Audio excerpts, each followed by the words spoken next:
Assalamualaikum warahmatullahi wabarakatuh. Jumpa lagi dengan saya Aji Suraji di kanal YouTube. Para pemirsa, pada kesempatan ini saya akan menyampaikan materi tentang metode perhitungan arus jenuh lapangan. Ini adalah part yang kedua, di mana membicarakan tentang Cumulative Saturation Method atau CSM.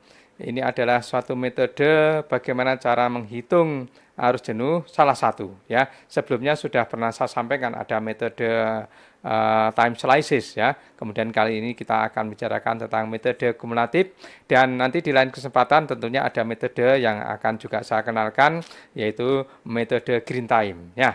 Para pemirsa, metode kumulatif ini adalah suatu metode bagaimana modifikasi dari metode time slices yang dikenakan oleh Akcelik tahun 89. Kebetulan saya kembangkan ini ketika saya sedang studi S2 di ITB Bandung di Sistem dan Teknik Jalan Raya ITB. Saya sedang penelitian tentang simpang bersinyal dan salah satunya meneliti tentang arus jenuh, dan arus jenuh ini saya hitung menggunakan metode kumulatif. Tentunya ini juga arahan dari Pak pembimbing saya ketika sedang menyusun tesis itu. Ada suatu metode yang kita diskusi, kemudian bentuknya seperti ini, kemudian metode kumulatif, dan akhirnya itulah saya tulis di dalam satu karya ilmiah saya di tesis untuk S2 saya. Nah, metode kumulatif ini tentunya dasar-dasarnya memang harus dipahami tentang metode slices yang ada di metode Akcelik. Kemudian cara menghitungnya ada suatu pendekatan dengan regresi. Jadi sehingga secara statistik pengolahan datanya barangkali ini lebih terpercaya karena ada pendekatan-pendekatan statistiknya, begitu ya. Di regresi, kemudian kita lihat persamaannya, ada slope-nya, kemudian kita bisa dari persamaan itu bisa melakukan interpretasi bagaimana sebenarnya arus jenuh yang terjadi. Tentunya ini sangat menarik para pemirsa kalau itu digunakan sebagai suatu kajian ilmiah seperti yang pernah saya lakukan pada tahun 93, kurang lebih 22 tahun yang lalu ya. Berapa? Kalau 92, 32 tahun yang lalu ya, sudah sangat lama, tetapi metode ini sangat menarik karena memang salah satu metode mencari arus jenuh, dan arus jenuh ini penting para pemirsa karena ketika kita nanti mendesain apel harus tahu berapa arus jenuhnya. Ketika kita akan membagi hijau, ketika mendapatkan dalam desain apel itu waktu siklusnya berapa, maka hijau pada masing-masing porsi fase itu harus tahu berdasarkan arus jenuh. Nah, oke para pemirsa, untuk lebih jelasnya silahkan simak pada tayangan berikut ini.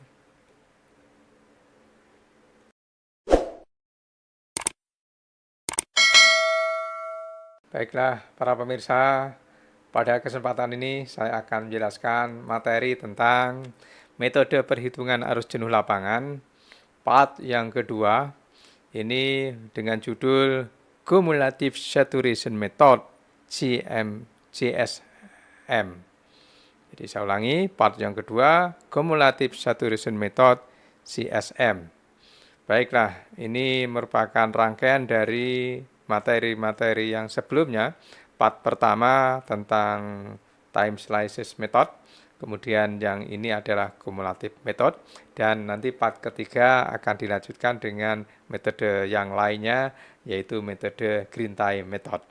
Baiklah para pemirsa, saya akan awali dengan pengertian dari arus jenuh. Jadi arus jenuh itu ada dua macam, yaitu arus jenuh teoritis dan arus jenuh lapangan. Arus jenuh teoritis adalah suatu arus jenuh yang dihitung berdasarkan rumus menggunakan rumus PKJI yang mana digunakan untuk prediksi. Jadi bagaimana prediksi arus jenuh di lapangan, arus jenuh itu seperti apa, itu digunakan prediksi. Nah, karena diprediksi maka menggunakan suatu formula sebagaimana yang ada di dalam PKJI, yaitu arus jenuh sama dengan arus jenuh dasar J0 dikalikan dengan berbagai faktor yang terkait dengan relevansi untuk mengoreksi arus jenuh dasar. Selanjutnya, di pihak lain tentang arus jenuh lapangan, yaitu suatu arus jenuh yang diukur berdasarkan hasil pengamatan pergerakan kendaraan suatu pendekat pada simpang apel. Ini adalah merupakan hasil survei lapangan. Ya, survei lapangan diolah sedemikian rupa dengan menggunakan kaidah yang ada di dalam bagaimana menganalisis tentang arus jenuh, sebagaimana kurva yang ada di sebelah kanan ini. Ini adalah suatu kurva metodenya Akcelik yang sudah diperkenalkan sejak 1989, di mana kendaraan ketika mendapatkan lampu hijau, dia akan bergerak secara perlahan-lahan, kemudian pada detik kesekian kalinya, misalnya 6 detik dan 10 detik, dia akan stabil di sini. Setelah itu, setelah waktu hijau habis, maka kendaraan akan berkurang dan pada akhirnya berhenti pada titik di sini. Ya, oke. Artinya apa? Bahwa ketika di sini stabil, itulah yang disebut dengan arus jenuhnya. Sehingga besaran arus jenuh adalah tingginya dari kondisi arus lalu lintas stabil ini. Ini tinggi ini disebut dengan arus jenuh. Oke, dari situ maka bisa dikatakan bahwa definisi dari arus jenuh adalah besarnya arus lalu lintas keberangkatan antrian dari dalam suatu pendekat selama kondisi yang ada dengan satuan SMP per jam. Para pemirsa, titik ketekannya adalah pada keberangkatan antrian. Artinya apa? Arus jenuh lapangan itu harus betul-betul dari keberangkatan antrian, bukan yang dari ketika lampu hijau dia datang dari jauh kemudian langsung masuk simpang dan meninggalkan. Maka itu tidak bisa disebut suatu mekanisme yang arus jenuh. Dan arus jenuh saya katakan bahwa berangkat dari antrian. Oleh karena itu ketika nanti survei harus betul-betul diidentifikasi apakah dia sudah berangkat pada antrian, di titik mana kendaraan yang paling akhir berhenti ketika sedang antri itu. Oke, selanjutnya arus jenuh lapangan itu bagaimana cara mengidentifikasinya. Paling utama itu adalah kendaraan yang berjalan pada saat hijau, yaitu hijau efektif. Artinya hijau yang betul-betul yang berangkat dari antrian. Kendaraannya maksimum flow rate itu ya. Kemudian kendaraan melintasi garis henti setelah selang beberapa detik, maka di bagian awal ada yang namanya kehilangan awal. Kemudian pengamatan kendaraan berakhir setelah di antrian yang terakhir, karena tadi definisinya adalah arus jenuh itu terjadi pada kendaraan yang sedang ngantri. Nah, kemudian pengamatan tentu harus dilakukan berdasarkan jenis golongan kendaraan karena akan dikonversi menjadi satuan mobil penumpang. Nah, begitu pemirsa, secara grafis ada di sini tadi sudah saya sampaikan. Di sini adalah kehilangan awal dan di akhir ini adalah tambahan akhir atau endgain. Ya. Selanjutnya, kita akan membicarakan sebenarnya ada berbagai macam jenis arus jenuh para pemirsa. Ada yang metode time slices, kemudian yang kita bicarakan ini adalah metode kumulatif, dan di lain kesempatan berikutnya lagi kita akan membicarakan tentang green time method ya. Oke, baik, kita akan bicarakan tentang cumulative saturation method CMSM yang diperkenalkan oleh saya sendiri, Aji Siraji. Kebetulan materi ini adalah materi yang ketika saya sedang studi S2 di Sistem dan Teknik Jalan Raya ITB tahun 90. Kemudian saya lakukan penelitian dengan bimbingan para pembimbing dari Eropa dan dari ITB ya. Nah, kemudian pada saat itu saya mengamati suatu simpang apel di Bandung, kemudian mengamati tentang bagaimana perilaku kendaraan di simpang, dan salah satunya membicarakan tentang arus jenuh ini. Oleh karena itu, saya mencoba memperkenalkan apa itu metode cumulative saturation method. Baik, para pemirsa, seperti yang tadi, model dasar arus jenuh yang di Akcelik tadi, seperti yang saya sampaikan tadi, ketika kendaraan hijau, maka dia akan bergerak, dan terus ketika pada saat tertentu dia akan stabil, dan inilah disebut dengan arus jenuh. Namun demikian sebenarnya, kalau itu kita rinci, ada di grafik yang di sebelah kanan ini, di mana sebenarnya mirip dengan time slices. Jadi kendaraan itu disurvei berdasarkan bias-bias waktu. Namun demikian bias-bias waktu tersebut dikumulatifkan. Nah, jadi sini setelah di bias-bias waktu, kalau di contoh ini misalnya 6 detik, 6 detik pertama, kedua, ketiga, dan seterusnya. Nah, ini dijumlahkan. Nah, bagaimana caranya nanti akan saya jelaskan. Kemudian bagaimana pendekatannya nanti cara menghitung arus jenuhnya akan saya jelaskan.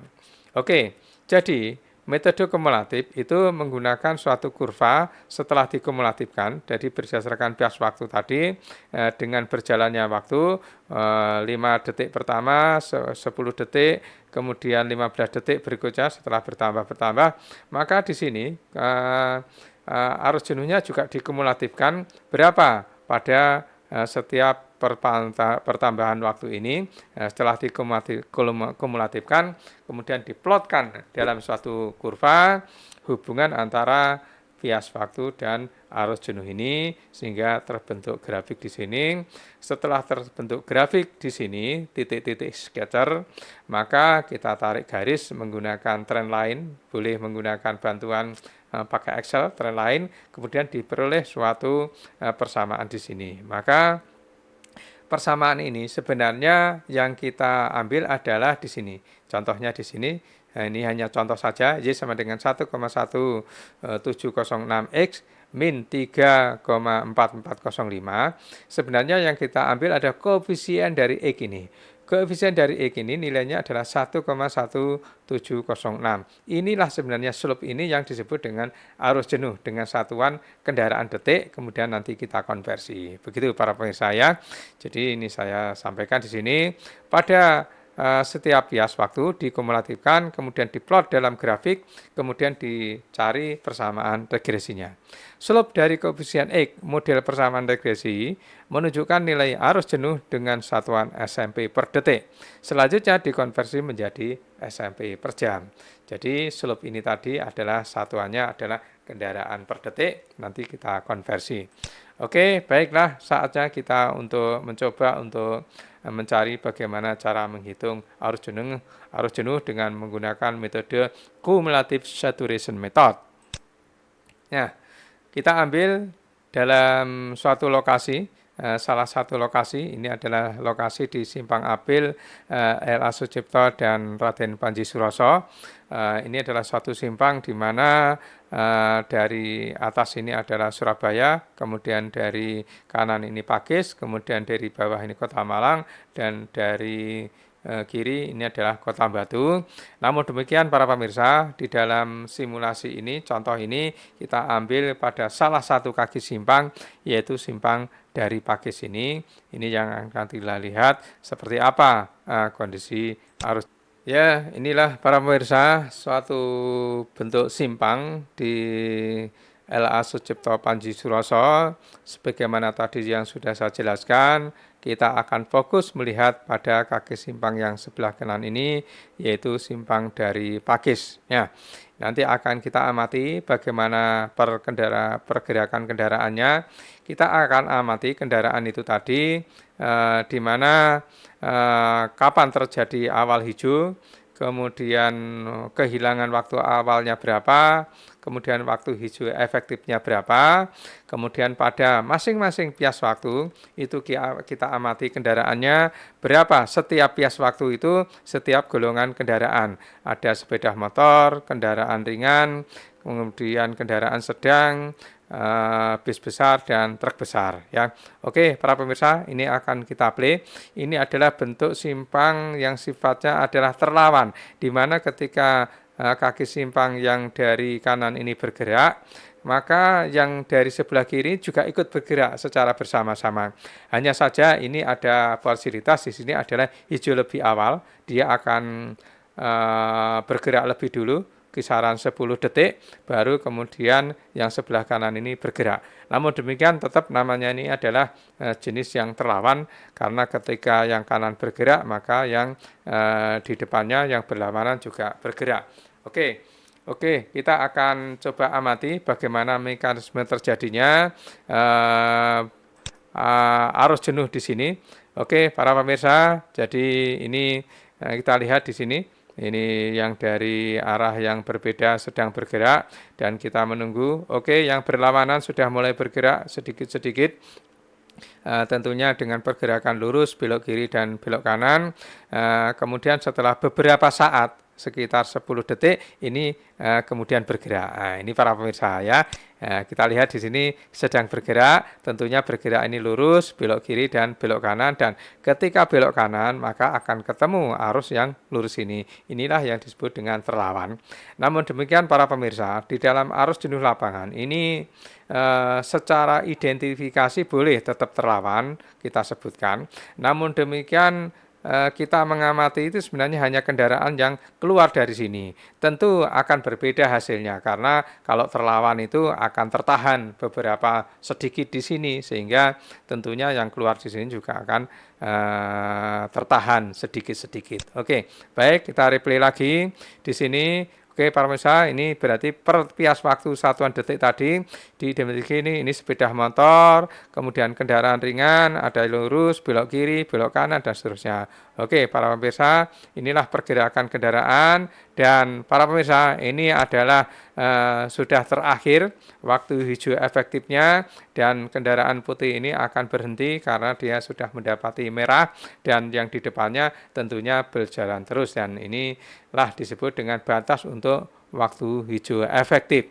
Nah, sehingga perlu kita identifikasi berapa sebenarnya masing-masing bias tadi, dan saya sudah menyiapkan datanya untuk melakukan identifikasi setiap bias waktu. Oke, kita coba lihat. Oke, para pemirsa, ini ternyata berhenti. Berarti menunjukkan bahwa betul bahwa di situ tadi waktu hijaunya sudah berakhir. Oke, para pemirsa, ini kita lihat di sini bagaimana bentuk simpangnya, dan kita akan replay ulang lagi tanpa dihentikan karena pengen melihat bagaimana bentuk video utuhnya. Seperti ini para pemirsa. Jadi pergerakan simpang yang terlawan, baik itu yang lurus ini, vertikal ini juga sedang bergerak, kemudian yang secara bersama-sama, kemudian yang pada fase yang berbeda, maka yang horizontal ini bergerak. Oke, yang sebelah kiri sudah bergerak, tentunya setelah beberapa detik ini bergerak juga karena selisih sekitar 10 detik ini sudah bergerak. Oke, ini kita lihat ini detikan yang ada di sini ini setiap 4 detikan kita lihat berapa yang melintasi garis stop di sini. 4 detik pertama, 4 detik kedua, 4 detik ketiga, dan seterusnya, dan hasilnya sudah kita rekap dalam bentuk tabulasi yang nanti akan kita lihat hasilnya. Oke, para pemirsa, kita akan coba lihat bagaimana hasil rekap datanya. Oke, para pemirsa, dari tayangan video tadi, kita coba akan merekap tentang hasil surveinya tadi. Kita tadi bahwa yang kita amati adalah dari package ini, kemudian akan kita lihat bagaimana data-datanya, terutama perwaktuan dan data setiap biasnya. Baik, kita akan lihat di sini. Jadi pendekatnya kita lihat di sini adalah package, kemudian tipenya terlawan, kemudian arah pergerakannya dari package itu menuju ke Kota Malang, Kota Batu, dan Surabaya. Kemudian yang terlawan, yang berlawanan tadi dari Batu itu adalah dari Surabaya, Pakis, dan Malang. Dari hasil replay video tadi, tampak bahwa awal hijau itu terjadi pada detik ke-18, kemudian kendaraan sudah mulai berangkat, itu adalah pada detik ke-22. Detik ini didasarkan pada replay video ya, dari time di video tadi yang sebelah kiri tadi. Nah, kemudian dari situ maka kita bisa menentukan berapa kehilangan waktu awalnya, yaitu 24 dikurangi 22 sama dengan 4 detik. Kemudian dari tadi juga pengamatan tadi akhir hijau itu pada detik ke-42. Maka waktu hijau efektif selama antrian tadi adalah 42 dikurangi 22 sama dengan 20 detik. Ini para pemirsa. Jadi yang kita pegang waktu hijau efektifnya adalah 20 detik. Oke, selanjutnya kita akan lihat bagaimana cara pengolahannya. Pengolahannya di awal-awal hampir mirip-mirip dengan metode time slices. Jadi tetap kita pilah-pilah ini kendaraan per 4 detik pertama, jadi 0 sampai 4, kemudian 2 detik yang kedua, 4 sampai 8, 3 detik yang ketiga, 8 sampai 12, kemudian 4 detik yang keempat yaitu 12 ke 16, kemudian 4 detik yang kelima yaitu 16 sampai 20, sehingga totalnya samanya durasinya 20 detik. Namun demikian untuk memudahkan kita lihat timing di video tadi, ini menit ke 22 sampai 26, 26 sampai 30 dan seterusnya.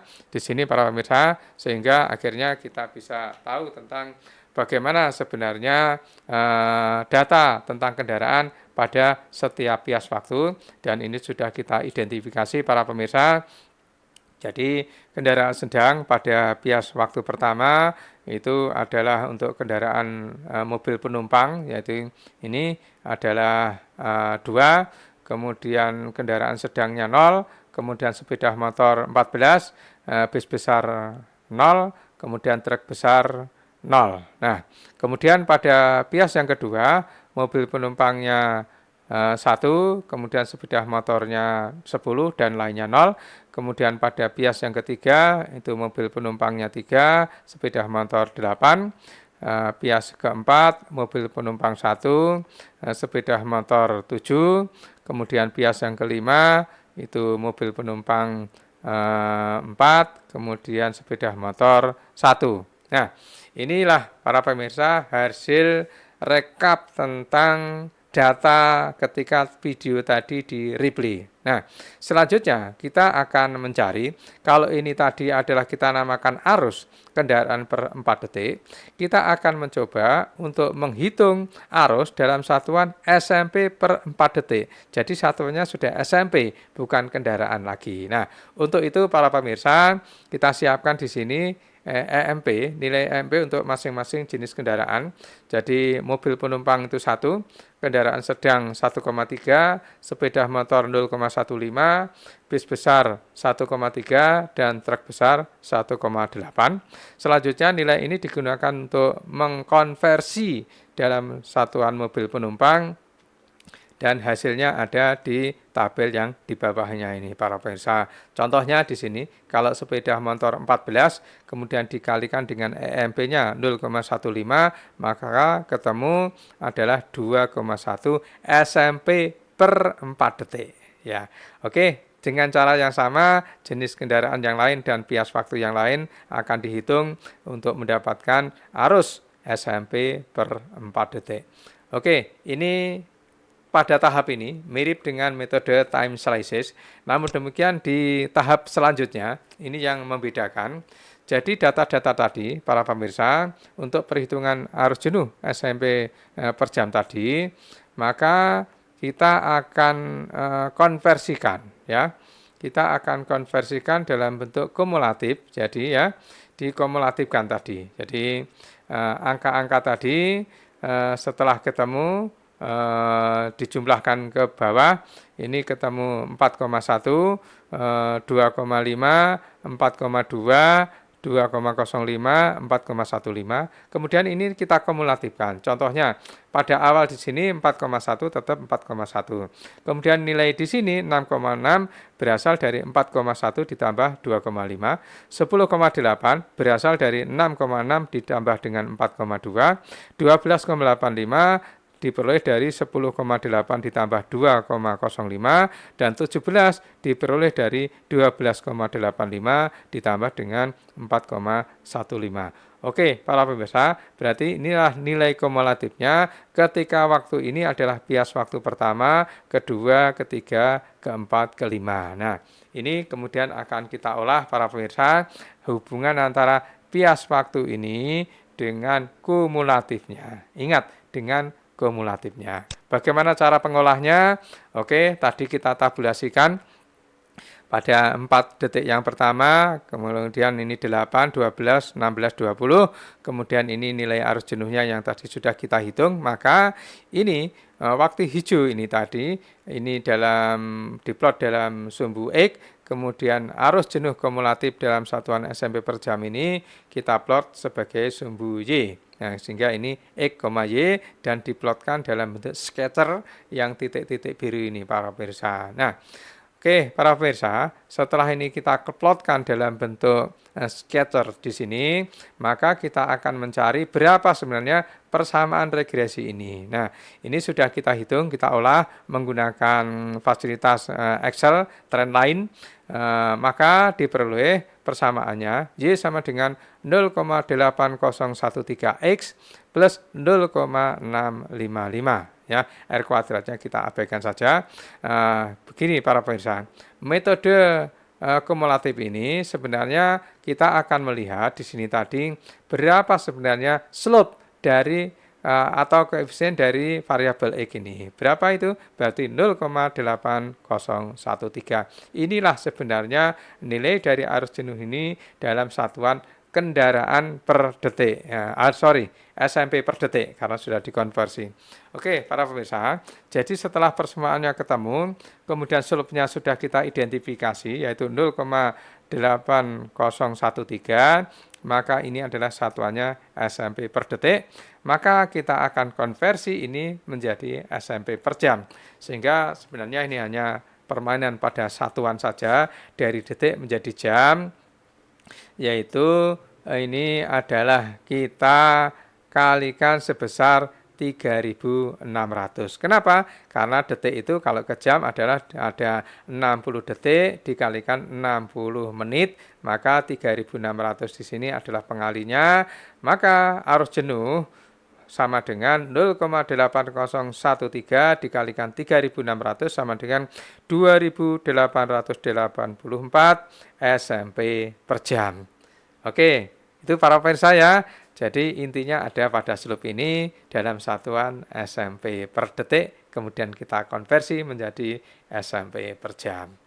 Oke, para pemirsa, tentunya ini ada beberapa hal yang ingin saya sampaikan.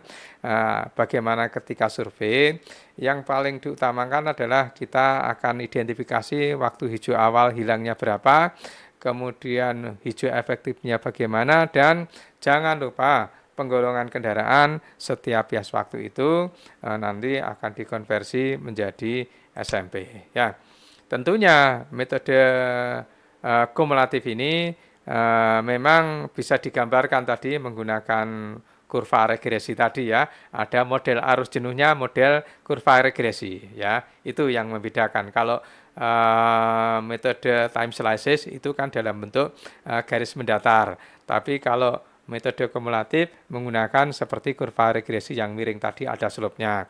Nah, tingkat kesulitannya hampir mirip ketika metode time slices, yaitu survei itu memang sulit ya, karena kendaraan harus dipilah-pilah setiap 3 atau 4 atau 5 atau 6 detik ya, itu menyulitkan bagi surveyor. Kemudian cara ngitungnya juga semakin jelimet juga ya, masih jelimet karena harus dikumulatifkan dan segala macamnya dengan menggunakan persamaan regresi linier ya, harus terampil juga dengan ini. Tapi itulah salah satu metode bagaimana menghitung arus jenuh, yaitu metode kumulatif itu.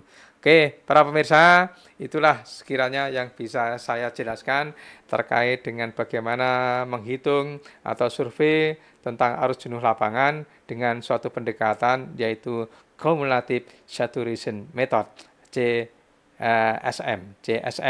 Ini salah satu metode bagaimana cara menghitung arus jenuh. Para pemirsa, itulah yang bisa saya jelaskan. Semoga bermanfaat. Assalamualaikum warahmatullahi wabarakatuh.